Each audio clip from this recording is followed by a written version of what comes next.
할렐루야. 말씀 보시겠습니다. 로마서 4장 20절에서 22절까지의 말씀을 보시겠습니다. 다 같이 읽겠습니다. 시작. 믿음이 없어 하나님의 약속을 의심하지 않고 믿음으로 견고하여져서 하나님께 영광을 돌리며 약속하신 그것을 또한 능히 이루실 줄을 확신하였으며 그러므로 그것이 그에게 의로 여겨졌느니라. 아멘. 아멘. 오늘 또 이 말씀을 통하여 크신 은혜 받기를 원합니다. 오늘도 주의 성령이 제 생각과 입술을 주장하시며 듣는 이들의 심령 안에서 더 깊이 많이 깨달아지도록 축복하시고 제가 전달하는 것을 확실하게 깨달을 수 있도록 이 시간에도 주께서 함께 하시고 주장해 주시옵소서. 아버지 하나님, 제 설교를 듣는 모든 이들에게 이 말씀이 믿음으로 받아 누릴 수 있고 믿음으로 받아 치료하고 회복할 수 있는 능력 있는 성도들로 세워 주시옵소서. 예수님의 이름으로 기도합니다. 아멘. 아멘. 오늘 설교 제목은 말씀을 따랐고입니다. 너무나 익숙한 말씀 구절. 이 말씀을 달리 말하면 말씀하신 대로 따르는 게 곧 믿음이라는 말과 같은 것입니다. 하나님을 믿지 못하면 그분의 말씀을 따르기는 정말 어렵습니다. 아무리 교회를 다니고 오래 다녔어도 말씀을 따르지 못한다면 애초에 구원받은 적이 없거나 예수님을 믿음으로 구원은 받았을지 몰라도 그분의 말씀은 믿지 않기 때문인 것입니다. 믿음이 전혀 활동하지 않은 죽은 믿음이라는 얘기예요. 예수님은 믿는다고 하면서도 그분의 말씀을 믿지 못하는 교인들이 수두룩하게 많습니다. 말씀을 그대로 믿고 따르라고 가르치면 교회를 오래 다녔어도 이렇게 가르치는 설교는 들어보지 못했다고 하면서 놀라는 경우를 많이 만났습니다. 처음에는 그런 말에 굉장히 놀랐지만 한편으로는 그런 설교는 못 들었다 쳐도 성령께서 반드시 말씀 가운데로 인도하시며 말씀하신 대로 믿고 따르도록 인도하는데 아직도 여전히 성령의 인도하심을 받은 경험이 없구나라고 또 생각해 봅니다. 믿음은 목사님에게 달릴 수도 있지만 그러나 각자 개인이 성경을 통해서 자기 믿음을 성장시키고 강하게 키울 수는 얼마든지 있습니다. 아무리 능력 있는 설교를 들었어도 성경을 통하여 이것이 그러한가요? 상고하지 않으면 믿음이 절대로 성장하지 않습니다. 그래서 성령을 인도를 받는 것이 가장 안전하다라고 가르치는 이유입니다. 누구의 설교를 인도를 받는 것보다 더 중요한 것은 성령의 인도를 받는 것이 가장 안심할 수 있고 안전한 이유인 것입니다. 예수께서 말씀하신 말씀은 예수의 영이신 성령께서 친히 가르치시고 말씀하시고 깨닫게 하신다는 것입니다. 성령께서는 말씀을 자꾸 보고 싶도록 안에서 충동해요. 그죠? 저도 사지가 꼬부라진 채로 있을 때도 성경 말씀에 몰입했을 때 예수께서 오셔서 성경 말씀을 일일이 손으로 짚으시면서 깨닫게 하신 것을 몇 번 보여주셨습니다. 성령께서는 믿는 자들을 가르치려고 오신 거예요. 깨닫게 하시려고 오신 거예요. 그러므로 믿음이란 성경을 많이 읽었다는 말을 의미하는 것도 아니고 성경 해석을 능수능란하게 한다는 말도 아니며 말씀을 깊이 꿰뚫어 본다는 말도 아니고 말씀을 철학적으로 풀어낸다는 말도 아닙니다. 믿음이라는 것은 믿음이란 말씀을 따르는 걸 말합니다. 믿음이 좋고 나쁘고 강하고 약하다는 것은 어떤 환경이나 상황 속에서도 전혀 흔들림 없이 말씀만을 따르다가 약속한 열매를 거두느냐 그렇지 못하느냐 하는 것에 따라 결정이 되는 거예요. 예수께서 어떤 나무인지를 알려면 그 나무의 열매를 보라고 하신 이유이기도 합니다. 기도하고 구한 걸 받은 줄로 믿느냐 믿지 못하느냐에 따라서 믿음이 강하냐 약하냐가 결정된다는 얘기입니다. 주변 사람들이나 많은 성도나 목회자가 믿음이 좋고 나쁨을 판단하는 게 아닙니다. 이 문제는 말씀이 약속한 열매를 맺느냐 맺지 못하느냐에 따른 문제이고 남들에게 판단받는 문제가 아닙니다.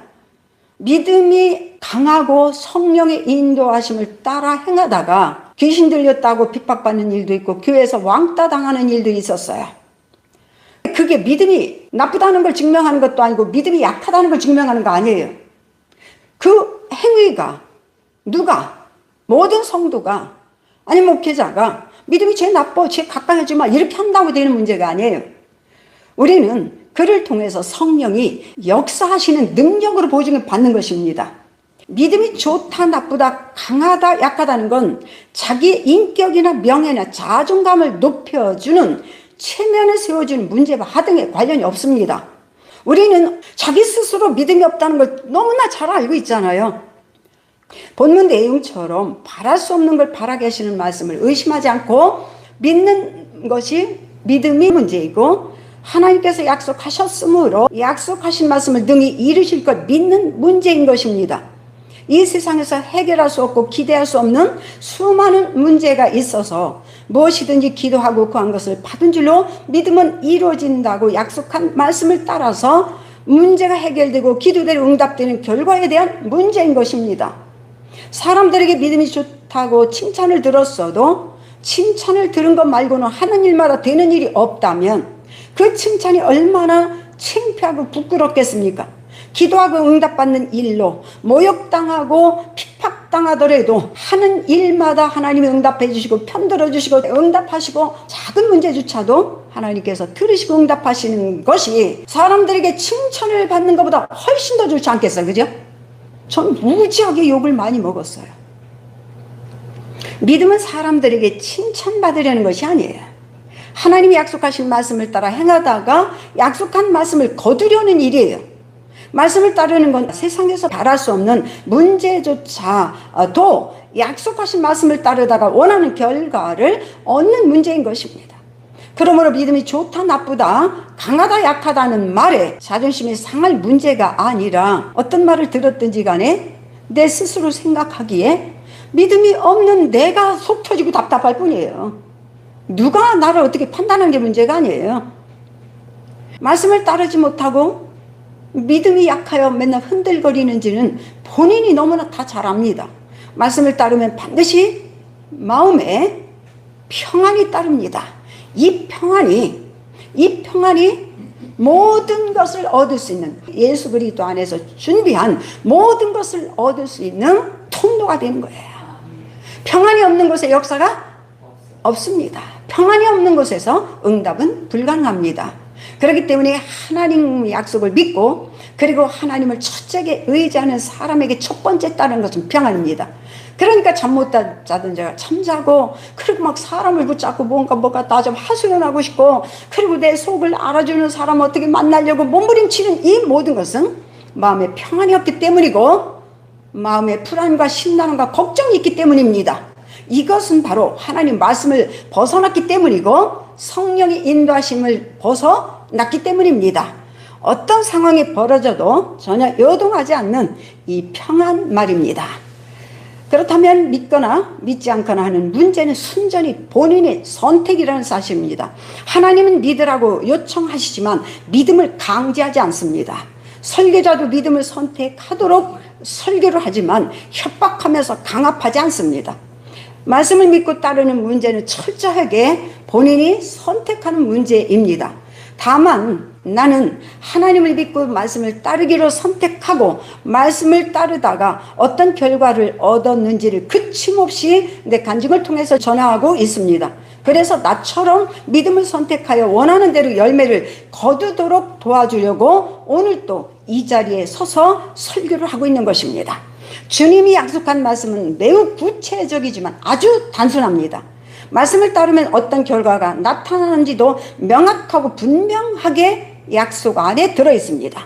내가 설교에서 자주 인용하는 이 말씀은 예나 지금이나 앞으로도 언제나 내가 붙잡고 따라갈 말씀이기 때문입니다.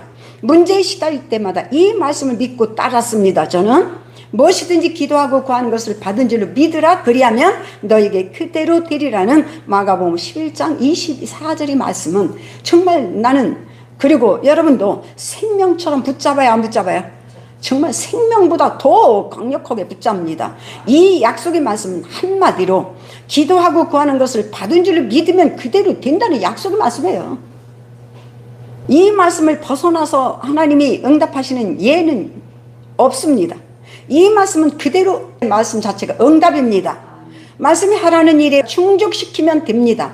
아브라함에게 약속하신 것과도 비교가 안 될 정도로 무엇이든지 무한정 구할 수 있고 구한 걸 받은 줄로 믿으면 그대로 되는 역사가 나타난다는 말씀입니다. 더 하나님 우리에게 줄 게 있어요? 줄 게 더 있어요? 오늘 또 우리는 하나님 어떻게 해주세요, 어떻게 해주세요 애걸복걸하고 있을 필요가 없습니다. 그죠? 약속한 말씀대로, 이 말씀에 하라는 대로 내가 행동하고 충족시키면 돼요, 안 돼요? 그리고 때를 기다리면 됩니다. 정말 나는 이 약속을 믿고 따르다가 전신 관절마다 꼬부라지고 굳어버려서 새우처럼 꼬부리고 누워서 살던 몸을 다시 일으켰습니다. 그리고 오늘 이 자리에 서 있습니다. 어마어마한 믿음의 열매를 누리면서 살고 있습니다. 그러니 내가 무엇을 더 바라겠습니까? 오늘 내가 전하려는 간증은 그동안 받은 것에 비한다면 아주 작은 질병이지만 작거나 크거나 상관없이 어떤 병이라도 말씀을 믿고 따르면 못 고칠 병이 없다는 걸 증언하려고 합니다. 모든 병의 배후에는 악한 영이 활동한다는 건 모든 내 설교에서 다 가르치고 있습니다. 그리고 결과로 증명해 보이고 있습니다. 오늘 본문 내용처럼 어떻게 말씀만을 믿고 따랐는지, 그리고 말씀만 따르는 과정에서 마음에서 어떤 혼란한 변화가 일어나는지, 그러는 과정에서 더러운 영이 어떻게 활동하다가 결과적으로 굴복하고 떠나는지를 소상하게 간증을 통해서 전달해 보려고 합니다. 우리는 자칫 예수 믿고 건강 상태가 호전되면 그제야 병이 고쳐진다고 생각하는 사람들이 많습니다. 믿기 전보다 몸이 그래도 좋아졌다라고 생각하면서 수십 년 내지는 평생을 병든 몸으로 힘겹게 환자로 살아가는 교인들이 너무너무 수두룩합니다. 그러나 질병의 활동이 조금 위축되었거나 상태가 조금 누그러진 걸로 만족하면서 남은 생을 질병을 모시고 사는 환자들을 보면 매우 안타깝습니다. 그러나 질병이 두 손을 반짝 들고 굴복하고 몸에서 완전히 떠난 것이 병이 고쳐진 것입니다. 말씀을 믿고 따르는 과정에서 믿음을 방해하는 가장 치명적인 방해꾼은 환경이나 여건이 아니라 시시때때로 의심하도록 부추게 되는 자기 자신의 생각입니다. 자기 생각이 믿음을 방해하는 가장 큰 위험 인물입니다. 믿음 안에서도요, 믿음을요, 예수를 못 믿게 하는 건요, 주변 환경이 아니라 누구예요? 자기 본인이에요. 예수를 믿지 않기로 결심하고 다니잖아요. 예수를 안 믿으려고 고의적으로 작정하잖아요, 거기가 다. 예수를 믿느냐 믿지 않느냐는 것은 자기 결단이에요. 누구도 아니에요. 그런데 그 사람 얘기를 들어보면요, 참 기가 막히죠. 누구 때문에 더 믿기 싫고, 예수 국상 맞게 믿는 사람은 막 예수 꼴도 보기 싫고, 뭐 우리 집안에서도 믿음 얘기하면 아주 그 꼴딱성머리 싫어서 예수 믿기 싫다라고, 그래서 예수가 안 믿게 된다라고 얼마나 유치찬란하게, 자기는 정상적인데 주변의 환경과 여건이 자기를 예수 믿지 못하도록 한다고 혼란한 변호를 합니다. 그러나 문제는 오직 자기 자신일 뿐입니다. 믿음은 마음에 결단하는 것입니다. 아브라함에게도 고향을 떠날 것이냐 말 것이냐를 결단하는데, 우리가 언뜻 생각해보면 고향 사람들이 어떻게 이 많은 재산을 거리고 종들을 거리고 네가 어디로 가는지도 모르고 고향을 떠날 수가 있겠느냐라고 친척과 고향 친구들과 모든 사람이 방해했을 수도 있어요. 그렇지만 방해꾼들에게 앞서서 그의 생각이 결단하는 일이 가장 큰 방해꾼이라는 사실입니다. 믿는 자들에게도 예수께서 약속하신 말씀을 믿고 따를 것이냐 말 것이냐를 결단하는데 가장 큰 방해꾼은 역시 자기 자신의 생각입니다. 오늘 간증은 우리 다 알고 있잖아요. 그러나 어쩌든지 간에 한 사람이라도 제가 간증을 통해서 병을 이기고 문제를 해결할 수 있도록 도우려고 다시 한번 전합니다. 수년 전에 제가 무슨 이유인지 젖가슴 아래쪽에서부터 짜다랗게 뾰루지가 생기기 시작했습니다. 처음엔 대수롭지 않게 생각을 하고 지냅니다. 우리 신체는요, 뾰루지도 생기기도 하고 그러다 또 없어지기도 하고 이런 일들이 수시로 생깁니다. 심하게 가렵진 않았지만 다른 뾰루지하고 좀 다르게 못으로 막 쿡쿡 찔르는 듯한 통증이 시작되었고, 벌겋게 열이 일어났습니다. 그리고 뾰루지가 옆구리 쪽으로 돌아가면서 길게 번져나가는 거예요. 잠을 자다가도 잠에서 깰 정도로. 그때 비로소 대상포진이라는 생각이 들었습니다. 그리고 초기에 병원에 가서 주사를 맞으면 고칠 수 있는 병이라는 말을 예전에 어머니한테 들은 얘기도 있습니다. 그러나 그대로 방치하다가 몸에 번지고 머리까지 번지면 막 죽기도 하는 위험한 병이라는 말도 기억이 났습니다. 뾰루지가 띠처럼 옆으로 번진다고 해서 충청도 사람들에게는 띠단이라고 불렀어요. 자다가 엉겹거려 뾰루지를 스쳤다간 막 아이쿠 하고 비명이 나올 정도로 열과 통증이 장난이 아니었던 것입니다. 굵은 발을 막 쿡쿡 찔러대는 듯한 막 그런 심한 통증이었습니다. 돌아 누울 때마다 뾰루지에 닿지 않으려고 팔을 들어서 옮겨야 했을 정도입니다. 이러면서 그럭저럭 시간이 가면 좋아지겠지 하다가 뾰루지가 아무튼 그 띠처럼 등판까지 막 줄을 지어서 쭉 번져서 뒤까지 나가는 걸 보면서 와 더러 겁이 생기더라고요. 이러다가 전신에 번져서 죽을지도 모른다는 막 두려움이 생기는 거예요. 아무리 세상살이가 힘들고 고달퍼도 뽀루지로 죽을 수는 없잖아요. 뽀루지를 죽을 수는 없잖아요. 진짜 그야말로 창피하게. 그래서 하루는 새벽 기도 시간에 하나님께 대상포진을 고쳐달라고 기도를 했습니다. 그리고 누구나 대개 그렇듯이 특별한 생각 없이 가까운 동네에 가서 주사를 맞아야 되겠다고 마음을 먹었습니다. 대상포진이 등 뒤쪽까지 번졌기 때문에 더 이상 주춤거릴 수 없다고 생각했습니다. 그때까지 과식으로 인한 소화제를 먹는 것 외에 몸살 감기 한번 약을 먹어본 적이 없습니다. 지금도 특별히 진통제 하나도 제대로 먹는 일이 없지만 어쨌거나 대상포진은 병원에 가면 쉽게 고치는 병이라고 하니까 아침 식사를 마치고 병원에 가려고 외출복을 갈아입는 중이었는데 난데없이 무엇이든지 기도하고 구하는 것을 받은 줄로 믿으면 그대로 되리라는 마가복음 이 11장 말씀이 번쩍하고 머리에 딱 떠오르는 거예요. 나는 주춤했어요. 새벽 기도 시간에 대상포진을 하나님께 고쳐달라고 기도하고 구한 기도가 떠올랐기 때문입니다. 순간 기도하지 말걸. 괜히 기도해가지고 쓸데없는 갈등이 생기고 있네. 기도하지 말걸. 왜냐면 병원에 가면 주사 한 방이면 낫는다는데 내가 왜 기도를 해가지고 지금 갈등이 오지? 이러고 있었습니다. 병원에서 못 고치는 병도 아니고 병원에 가서 주사 한 방이면 고칠 수 있다는 병을 쓸데없이 하나님께 고쳐달라고 기도했으니 말이죠. 이 지점에서 우리는 많은 생각을 하지 않을 수 없습니다. 하나님께서 병을 고쳐달라고 기도하면서도 병원에 가는 일에 대해서 조금의 갈등도 없는 성도들이 얼마나 많습니까? 의사에게 병을 고쳐달라고 하소연하는 일에 대해서 조금도 불편함을 없는 교인들을 너무나 많이 만나게 되고 또 만날 것이고 옆집이고 뒷집이고 어디에서 만날 수 있을 것입니다. 오히려 하나님께 좋은 의사를 만나게 해달라고 기도까지 하고 있는 교인들을 봅니다. 모든 병을 다 고치시는 하나님께 자기 병을 고치는 좋은 의사를 만나게 해달라고 기도할 때 하나님이 심정이 어떻게 하고 생각해 본 적 있어요? 참을 우리는 이런 아이러니한 이 믿음을 어떻게 사용할 줄 모르는 이런 아이러니한 이런 행태를 아무 부담감 없이 하고 있다는 사실. 지금까지 무슨 병을 만날 때마다 나를 고쳐주신 하나님을 생각하면 더더욱 하나님의 심정에 대해서 정말 마음이 아픕니다. 그때 외출복으로 갈아입는 도중이었으므로 주춤거리고 있을 때 내 안에 계신 성령께서 말씀하셨습니다. 내가 환자들을 믿음으로 세워서 고침받도록 섬긴다고 하면서 내가 이 작은 병조차도 믿음으로 고치지 못하고 어떻게 환자들을 섬기려고 하느냐라고 말씀하셨어요. 나는 정말 이 말씀이 정말 너무나 옳다라고 생각했습니다. 나는 정신이 번쩍 들면서 주춤거리던 마음을 접고 즉시 말씀에 순종하기로 결단하고 기도드렸습니다.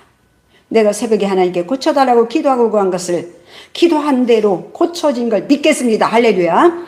그리고 다음날 새벽 기도 시간에 정말 내가 여러분에게 직접 얘기했잖아요. 믿음으로 대상포진을 고치겠다고 선포했습니다. 혼자 스스로 믿음으로 고치겠다고 마음 먹은 건 다시 말하면 그런 결단이 많습니다. 내가 오늘부터 아니면 4월 뒤부터 아니면 1월 달부터 아니면 몇 월 달부터 내가 새벽 기도를 시작해야지. 스스로 결단해요. 모든 건 스스로 결단합니다. 믿음의 어떤 생활을 내가 정말 스스로 결단합니다. 아무도 몰라요. 그러나 스스로 결단한 것을 포기합니다. 근데 포기한 것도 아무도 몰라요. 아무도 몰라요. 그렇지만 사람들에게 내가 믿음으로 하겠다고 선포하면요, 사실 포기하기가 더 쉬워요, 어려워요? 쉽지 않아요. 쉽지 않아요. 저 같은 경우 특별히 목사이기 때문에, 그래서 혼자 스스로 믿음으로 고치겠다고 마음먹으면 언제라도 혼자 스스로 마음이 바뀔 수 있고, 마음이 흔들리더라도 내 결정을 아무도 모르기 때문에 흔들리는 내 믿음을 판단할 사람이 아무것도 없다고 생각하고 꺼리끼지 않고 믿음을 포기해버리는 경우가 많습니다. 우리 마음은 하루에도 12번씩 오락가락 흔들린다는 걸 나는 너무나 잘 압니다. 그래서 성도들에게 선포하는 것입니다. 나의 믿음을 감시하라는 의미예요. 내가 흔들리는지 안 흔들리는지 나를 감시해달라는 거예요.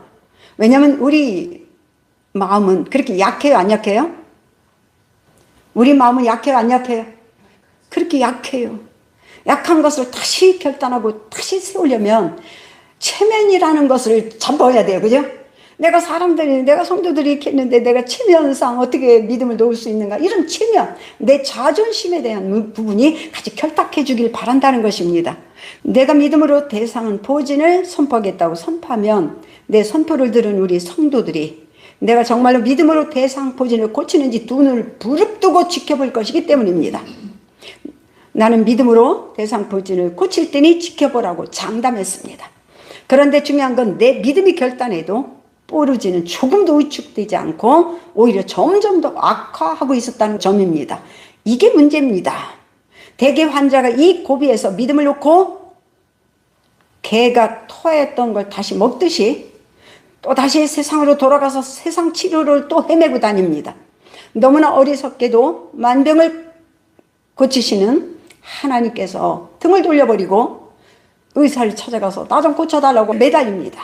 그동안 나를 찾아온 불치병 환자들 대개는 믿음으로 병을 고치려고 결단하고 찾아왔으나 그럼에도 불구하고 상황이 점점 더 악화되면 말씀과 기도에 더 박차를 가하여 더욱더 목숨 걸고 매달리는 것이 아니라 악화하는 질병을 다시 붙잡고 세상 치료를 포기하겠다라고 토해냈던 그 모든 결심과 모든 것들을 다시 토했던 걸 다시 붙잡고 세상으로 다시 돌아가서 또 여기저기 의사를 찾아다니며 너무나 어리석게도 만병을 고치는 하나님께 등을 돌려버린다는 사실입니다.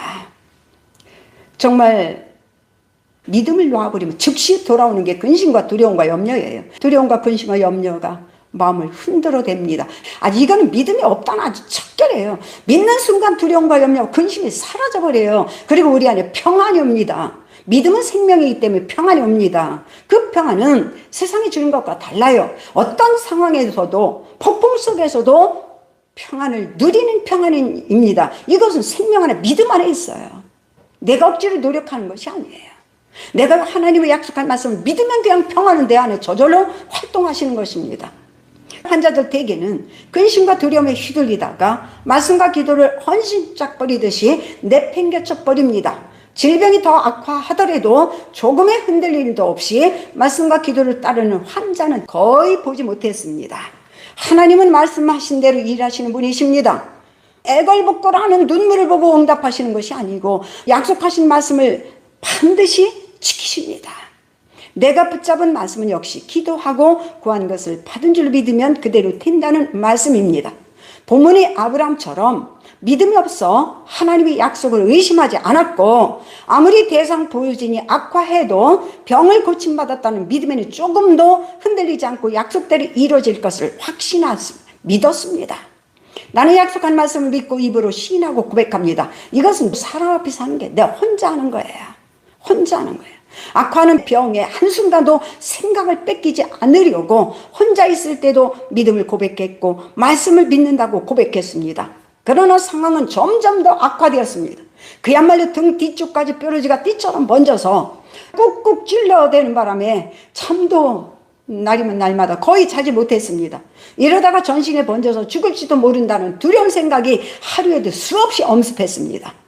병원에 가서 주사만 맞으면 고칠 수 있는 병을 생으로 맹들어서 고생한다는 생각도 날마다 나를 볶아쳤습니다. 병원에서 못 고치는 병이라면 차라리 마음이 편했을 것입니다. 그러나 병원에서 고칠 수 있는 병이라는 점이 내 믿음을 더욱 흔들어댔습니다. 고열과 통증에 시달리면서도 얼마나 많은 생각에 시달렸겠습니까? 그러나 나는 어떻게 흔들어대도 주님의 약속을 끝까지 믿고 놓치지 않았습니다. 본문에서 말하는 아브라함처럼 내가 기도하고 구한 대로 대상포진은 사라질 것이라고 확신했습니다. 그러나 내가 믿음을 강하게 세우면 세울수록 통증도 막 더 강하게 더 심해지는 것입니다. 조금도 줄어들 기미가 보이지 않았습니다. 이쯤에서 대개는 한순간에 믿음을 꺾어버립니다. 한순간에 믿음을 꺾어버려요. 약속한 말씀을 강하게 붙잡을수록 믿음이 꺾이는 강도도 아주 순식간에 꺾어버립니다. 이때 꺾인 믿음은 다시 세워도 세워지지 않지만 부러진 믿음은 열매를 맺을 수가 없습니다. 이건 이 자연적인 것을 예를 들자면 식물이 태풍의 줄기가 부러지면 아무리 지지대를 세워도 열매를 맺지 못하는 것과 같습니다. 이럴 때 질병에 굴복하고 믿음이 꺾인 환자는 병원으로 달려가서 의사를 찾아가서 또 헤매실 것입니다. 그러나 하나님은 모든 병을 고치는 최고의 의사이십니다. 못 고치는 병이 없으셔야 마음 턱 놓고 약속한 말씀을 믿고 의지해도 된다는 것입니다. 나는 약속한 말씀대로 이루어지는 경험을 정말 수로 셀 수 없이 많이 했습니다. 더군다나 이렇게 작은 대상포진조차 말씀을 믿음으로 고치지 못한다면 나는 수많은 불치병과 죽을 병에 시달리는 환자들에게 믿음으로 병을 고칠 수 있다고 당당하게 전도할 담력이 없을 것입니다. 내가 믿음으로 치료받은 경험이 없다면 죽을 병에 시달리는 환자에게 감히 믿음으로 병을 고치라고 권할 수 없습니다. 환자들을 보면요, 의사도 세상에서 못 고치는 환자들을 보면요, 너무나 고통스러워하고 누가 보더라도 저걸 어떻게 고칠 수가 있는지. 나는 의사가 아니에요. 의사를 의학을 배운 적도 없고 돌팔이로 뭐 해본 적도 없어요. 나는 그쪽에는 지금도 관심이 없고 지금도 무슨 약이 병에 좋은 건 알지도 못하고 알려고 하지도 않습니다. 그리고 지금 수많은 사람들은 무엇이 어떤 음식이 뭐 특정한 음식이 뭐를 고치네 안 고치네 별소리 다 하고 있지만 저는 아무것도 권할 음식도 없거니와 권할 기능식품도 모르거니와 어떤 약이 좋은지도 저는 권할 수 있는 자격이 없습니다. 그런데 저는 믿음으로 병 고치는 길에 대해서는 정말 자신감 있게 말해줄 수가 있고 제가 말대로 따라오기만 하면 아주 반드시 고쳐진다는 믿음과 확신을 가지고 있습니다. 할렐루야. 저는 가지고 있습니다. 근데 저는 가지고 있는 게 진짜 고쳐집니다. 아무리 병이 어려운 사람 만났어도요, 저보다 더 심한 사람 만나본 적이 없어요. 저는 믿음으로 병을 고쳐서 일어났습니다. 나는 아무리 병이 악화해도 조금도 밀리지 않았습니다. 뒤로 후퇴하지 않았습니다. 대상포진이 항복하고 떠난 날을 기다리면서 통증은 참아야 돼요, 안 참아야 돼요? 통증은 어쩔 수 없이 참고 견뎌야 됩니다. 통증에 시달리는 내 몸에게 다만 이렇게 위로의 말을 전합니다. 조금만 참고 견디자. 조금만 참자. 조금만 참고 견디자. 조금만 있으면 다 지나간다. 할렐루야. 그거를 날이면 날마다 합니다. 몸을 일으킬 때도 날이면 날마다 야 조금 있으면 다 지나가. 조금 있으면 다 지나가. 그러니까 조금만 견디자. 조금만 참자. 조금 있으면 다 지나가. 조금 있으면 통증이 다 없어져. 계속 내한테 그렇게 위로를 하는 거예요. 위로를 하는 거예요. 그러니까 내 육신의 생각도 이제는 내 편이 돼버리는 거예요. 내 편이. 그러니까 내 믿음과 내 육신의 생각이 이제 서로가 같아지기 때문에 육신이 괴롭히는 막 안 된다 못한다 막 이런 시달림에서 좀 내가 어떻게 됐어요? 이제 벗어나는 거야. 육신에서 그게 오지 않습니다. 제가 정말 디테일하게 말하고 있습니다. 이것이 바로 선한 싸움이에요. 나 자신과의 싸움이에요. 이렇게 말씀을 믿고 말씀을 따르면서 11일째가 되었습니다. 병만 이렇게 고치는 거 아니에요. 병은 또 다른 고치는 방식이 있는 거 아니에요. 모든 것이 다 그렇게 고쳐 안 고쳐져. 문제도 어떤 것도 다 이 병 고치는 것과 동일합니다. 그것이 다. 자, 그래서 11일째가 되는 날이었습니다. 그날도 하나님께 기도하고 구한 것을 받은 줄로 믿는다고 믿음을 고백하는 기도를 하고 있었습니다. 나는요, 병을 고쳐달라고 기도하지 않았고 내가 기도하고 구한 대로 대상포진이 떠난다는 것을 믿음으로 고백하고 있었습니다. 날이면 날마다. 그리고 내 기도와 내 믿음대로 내 육신에게 조금 있으면 떠난다. 사실 그게 내 믿음이 아니에요? 조금 있으면 떠나요, 진짜. 그러니까 다시 말하면 예수께서 내 믿음대로 된다라고 했기 때문에 조금 있으면 떠날까 안 떠날까? 떠나요. 근데 흔들거리지 않아야 되는데 지금 본문의 아브라함처럼 시간이 가면 갈수록 오히려 더 믿음이 굳세져서 하나님이 약속한 것을 주실 것을 확신했다라고 얘기한 것처럼 나도 확신했어. 아주 내 스스로 내 몸에게 장담했습니다. 조금만 참자, 조금만 견디자 라고 계속 내 몸에게 주장했고 시인했고 위로했습니다. 지금 이렇게 모든 일에 대해서 나는 지금도 그렇게 똑같이 기도합니다. 그때였습니다. 내 영으로부터 이젠 됐다는 영적 정보가 내 입을 통해서 나왔어요. 나는 즉시 알았습니다. 대상포진의 배후에서 끝까지 버텨버리고 몸부림치던 더러운 영이 흔들리지 않은 내 믿음에 더 이상 버텨내지 못하고 굴복하고 떠났다는 것을. 기도를 중단하고 손개울을 꺼내서 뻘겋게 열을 올리며 통증을 일으키던 뽀르지를 비춰보았습니다. 참 신기한 일이 벌어졌습니다. 놀랍게도 조금 전까지 살을 막 당기고 막 옥죄요. 막 살이 당기고 옥지고 막 열은 펄펄 나서 조금만 스쳐도 아프고 막 이러던 것이요. 순식간에 느럭느럭해지고 모두가 다 편해지기 시작했습니다. 그 이후로. 그리고 또한 그 벌겋던 것이 거무스름하게 줄어들면서 갑자기 이 뽀르지가 줄어들기 시작했습니다. 순식간에. 그 이후로 대장포진은 재발한 일이 없습니다. 할렐루야. 하나님이 고친 병은 믿음을 떠나서 세상과 짝하며 살지 않는 한 재발이 있을까 없을까요? 재발이 없습니다. 설령 다른 병은 생길지라도, 그죠? 그토록 발악하며 덤벼들던 더러운 영이 11일 만에 내 믿음을 견디지 못하고 어떨도 없이 항복하고 떠났습니다. 믿음으로 병을 고치는 건 어렵지 않습니다. 그리고 병이 더 악화하느냐 조금 좋아지느냐 하는 육신이 변화하는 것은 아무런 상관이 없습니다. 본문의 내용 말입니다. 병이 악화하거나 좋아지거나 반드시 내 믿음대로 이루어질 것입니다. 할렐루야. 믿음이 없어 하나님의 약속을 의심하지 않고 믿음으로 견고하여져서 하나님께 영광을 돌리며 약속하신 그것을 또한 능히 이루실 것을 확신하였다는 본문 내용처럼 말입니다. 세상을 따라서 살던 우리가 이제는 말씀을 따라서 사는 믿는 자가 되었습니다. 아브라함이 따르도록 말씀하시던 하나님이 이제는 그리스도 안에서 믿는 자들에게 말씀하셨습니다. 아버지가 누군지 알지 못하던 그때 예수를 보내셔서 하나님을 보게 하셨고 말씀을 따라서 살아가게 하셨습니다. 하나님은 예수를 통해서 이 세상에서 겪는 무엇이든지 해결할 수 있는 모든 말씀을 다 주셨습니다. 우리가 아는 복음의 말씀은 아들을 보내신 아버지께서 친히 명령하여 주신 아버지께서 보내신 아버지의 말씀이라고 요한복음 7장에 나옵니다. 지금도 사람은 정작 자기에게 필요한 게 무엇인지 정확하게 알지 못합니다. 누구나 돈만 쫓으며 돈만 있으면 만사 해결할 수 있다고 생각하지만 이 세상에는 돈 가지고 할 수 없는 것이 많아요, 적어요? 태반이 돈 가지고 할 수 없어요. 병원에 가보십시오. 병원에서 병을 고친다면 환자들이 북새통을 이룰 이유가 없습니다. 그토록 무능한 우리에게 하나님은 그리스도의 생명이 필요하다는 걸 아시고 예수를 보내주셨습니다.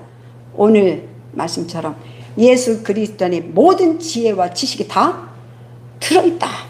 들어있다.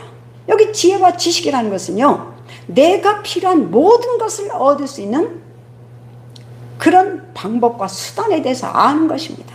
내가 언젠가 얘기했죠. 형통이라는 것은 어떤 일을 만났을 때 내가 그 일을 어떻게 처리해야 될지를 아는 것이 곧 형통이라고 얘기했잖아요. 내가 그 문제를 어떻게 처리할 수 있는지를 아는 것이 형통이라고 그랬잖아요. 그래서 우리가 기도한다는 것은 내가 그 일을 어떻게 처리할지 알 때까지 기도 의자를 떠나지 않는다는 걸 의미하는 거예요. 기도 도마다 해놓고 막 쫓아다니는 걸 의미하는 것이 아니고, 내가 기도한 것을 내가 어떻게 처신해야 할지를 알 때까지를 기도로 하면서 기다린단 말이에요. 기다릴 때 그 안에서 알게 된다는 것은 누가 제공해 주시는 거예요? 성령이 제공해 주시는 거예요. 성령이. 그러면 그대로 행동하면 그대로 열매가 나옵니다. 하나님이 육신으로 세상에 오셔서 무엇이든지 믿고 가면 다 이루어지도록 하셨습니다. 하나님을 따르고 싶으면 아브라함처럼 말씀을 따르면 됩니다. 말씀이 곧 하나님이십니다. 그 하나님은 능치 못한 일이 없으신 분이십니다. 지금 그리스도 안에 있는 자들에게는 아버지 성령을 보내셔서 함께 살게 하셨습니다. 성령은 아버지의 영이십니다. 성령을 모신 사람은 하나님께 함께 사는 것이고, 하나님께 복을 누리려면 성령을 모시는 일이 가장 급한 이유인 것입니다. 이렇게 아브라함에게 복을 약속하신 하나님은 그것에 비교할 수 없는 엄청난 축복의 말씀을 그리스도 안에서 믿는 자들에게 약속하셨습니다.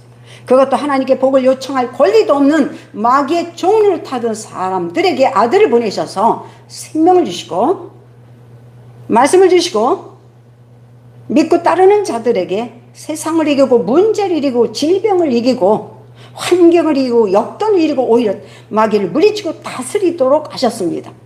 장황하게 설명할 필요도 없이 아주 깔끔하게 예수가 인류의 구세주라는 걸 믿음으로 받아들이기만 하면 그리스도 생명 안에 있는 모든 복을 누릴 수 있는 권리가 생깁니다. 할렐루야. 수많은 사람이 예수를 구주로 영접하고 말씀을 따르면 문제가 풀리고 열리고 죽을 병도 고쳐지는 놀라운 생명의 능력을 경험하는 수많은 사람들이 지금 있습니다. 예수께서 백두장하게 내 믿음대로 될지어다 하니까 믿음대로 되었습니다. 그리고 혈루증 여자에게 네 믿음이 너를 구원하였다, 안심하라고 말씀하자 여자가 병으로부터 온전히 치료받는 역사가 나타났습니다. 예수님의 살아계신 믿는 자들, 신자들도 태반이 말씀을 믿고 따르는 데는 실패합니다. 정성을 다하여 기도를 많이 하면 주신다는 것이 아닙니다. 금식을 많이 할수록 주신다는 것이 아닙니다. 목소리를 막 고성을 질러대며 울부짖어야 주신다는 말씀도 아닙니다. 숫자가 많이 모여서 기도할수록 주신다는 말씀도 아닙니다. 이처럼 사람의 상식으로는 어찌하든지 수고하고 노력하고 온갖 정성을 다하면 그것의 대가로서 응답하신다고 생각하기 쉽습니다. 몇 시간 기도했느냐? 새벽 기도를 하루로 빠지지 않고 했느냐? 산에 가서 기도했느냐? 기도굴에서 기도했느냐? 아니면 얼마만큼 힘을 다하여 헌금을 많이 했느냐에 따른 대가로서 응답하신다는 근거가 성경 어디에도 없다는 사실입니다. 그러나 하나님의 모든 응답은 우리가 수고하고 노력한 대가가 아니라 값없이 주시는 선물이라고 하셨습니다. 우리의 상식을 완전히 깨부수지 않으면 응답받기 어렵습니다. 주님은 기도하고 구한 것을 먼저 믿어야 이루어진다고 하십니다. 기도의 응답은 기도하는 수고와 노력의 대가가 아니라 자기가 기도한 것을 자기가 먼저 믿을 때 이루어진다고 하신 약속입니다. 그러니까 날이면 날마다 기도하고 가진 정성을 다 들여서 수고하여도 응답을 받지 못하는 이유입니다. 날이면 날마다 기도하면서도 날이면 날마다 믿음이 흔들리고 의심하면서 마음이 요동치는 이유입니다. 어떤 수고나 노력한 행위에 의지하기 때문입니다. 똑같이 기도하면서 똑같이 응답 없는 중에도 믿음이 강하게 성장하고 있는 사람과 시시때때로 믿음이 요동치는 사람은 마음과 태도가 하늘과 땅만큼 차이가 있습니다. 보면은 아브라함처럼 응답이 오기 전에 먼저 응답받은 걸 보는 것이 믿음입니다. 응답받기 전에 응답받은 걸 확신하는 게 믿음입니다. 기도하고 구한 것이 이루어졌을 때 비로소 믿는 건 믿음이 아닙니다. 그건 세상 사람도 다 하는 일이에요. 더군다나 어떤 일에 대해서 말하고 이루어질 줄 믿고 의심하지 않으면 그대로 된다는 주님의 말씀을 그대로 믿기는 심히 어렵습니다. 말한 것이 이루어져야만 비로소 믿어지는 것이 우리의 건강한 상식입니다. 믿음은 단순히 신뢰하고 따르는 것 이상입니다. 사람의 상식을 완전히 뛰어넘어서 말씀을 믿음으로 받아들여 순종하는 것이 믿음입니다. 도무지 사람의 상식으로 믿을 수 없는 주님의 말씀을 믿으려면 그동안 세상에서 배우고 익힌 모든 지식과 상식들을 완전히 포기하고 내려놓아야 됩니다. 예수께서 말씀하셨잖아요. 적군이 쳐들어오는데 군사가 엄청나게 많아요. 그러니까 내 쪽에서 저쪽 군사와 내 군사를 헤아려 보지 않을 수가 없단 말이에요. 그랬더니 나는 5만인데 저쪽은 50만이네. 그럼 어떻게 하겠어요? 내 모든 걸 포기하고 어떻게 해요? 오히려 달려가서 그 앞에서 뭐해? 굴복하는 거예요. 내 거 다 드리겠습니다. 그런 것처럼 하나님의 능력은 우리의 지혜와 우리 철학과 우리 세상에서 배운 지식은 아주 비할 바가 있어 없어요? 그렇기 때문에 세상에 있는 배우고 향한 모든 지식과 지혜를 완전히 주님 앞에 내려놓고 포기하고 주님께 굴복하라는 얘기예요. 자기를 내려놓으라는 얘기예요. 정말 아브라함 자신이 의지했던 고향을 완전히 포기하고 떠났듯이 우리가 의지했던 과학과 학문과 세상에서 익힌 모든 지식과 상식을 온전히 포기하지 않으면 말씀을 따를 수 없습니다. 주님의 능력 앞에서 내 것을 온전히 내려놓고 말씀을 따르는 게 믿음이고 주님은 그렇게 믿고 따르는 자의 믿음을 능력으로 역사하십니다. 여기서 설교를 마치겠습니다. 기도하겠습니다. 주님, 이 시간에도 주님께서 믿음을 통하여 그리고 믿음이 우리에게 엄청난 역할을 하며 능치 못한 일이 없는 역사가 벌어지며 죽을 병도 살아나고 그리고 얽히고 설킨 문제도 풀어지고 열어지는 이 역사가 있는 것이 곧 우리의 믿음이라고 전하고 증거했습니다. 정말 하나님 예수께서 우리에게 주신 그 약속한 말씀을 죽어도 놓지 않고 어떤 상황이 펼쳐져도 놓지 않고 정말 믿음을 붙잡다가 풀리고 열리고 치료받는 놀라운 경험을 제 설교를 모든 이들이 할 수 있도록 축복하여 주시옵소서. 예수님의 이름으로 기도합니다. 아멘, 아멘.